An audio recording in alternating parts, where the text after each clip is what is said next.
The College Chronicles. Number 1, avoid self-doubt. When finals come around, it's easy to get overwhelmed by all the things that you have to complete in such a short amount of time. But panicking will only take away from that time that you have to get focused and remain steadfast on your goals. Oh no! I only have 6 hours to finish all this work on top of studying. I'm never gonna make it.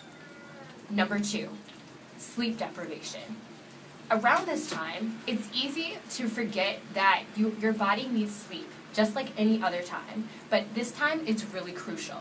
With all the things that you have to do and all the studying that you have to accomplish before taking your test, you must get some sleep. Instead of For 65 hours straight, I can finish 7 papers, 6 projects, and study for 3 tests.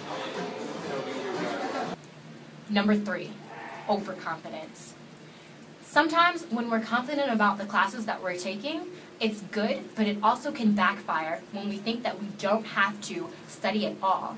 It's always good to review your material, no matter what subject you're taking, before taking your final. I don't need to study. Studying is for people who don't even pay attention in class. Please, it's the worst that can happen.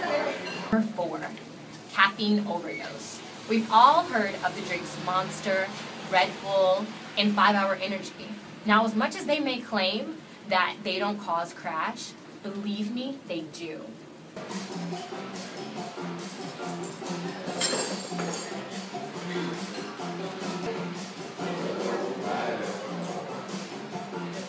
Five, obsessing over calculations.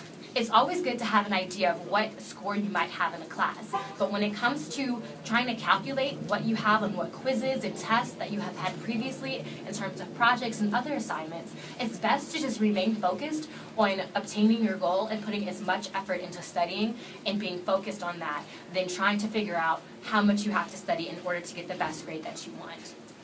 If I can figure out my percentages in the class right now, divided by how much effort I've put throughout the entire semester, times how many quizzes I've passed in the last 5 weeks, I can determine my final score and what I need to get on this final. 6, prevent study breaks turning into no study days. I think we've all done it.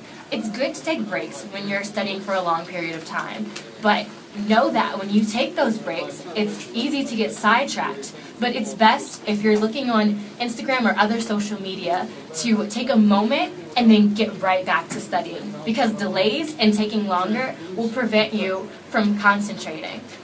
Instagram, selfie studying, study break. Oh my goodness, did you see this Facebook? Did you see her Facebook update? Scandal! Oh my god, Quinn, I cannot believe she just did that. Number 7, last but not least, maintaining a balanced diet. On top of managing your time and trying to study, it's mandatory that you get the amount of protein that you need from eating healthy foods and taking vitamins just as you would on any other day. Just because you have a limited amount of time doesn't mean that you should neglect feeding yourself.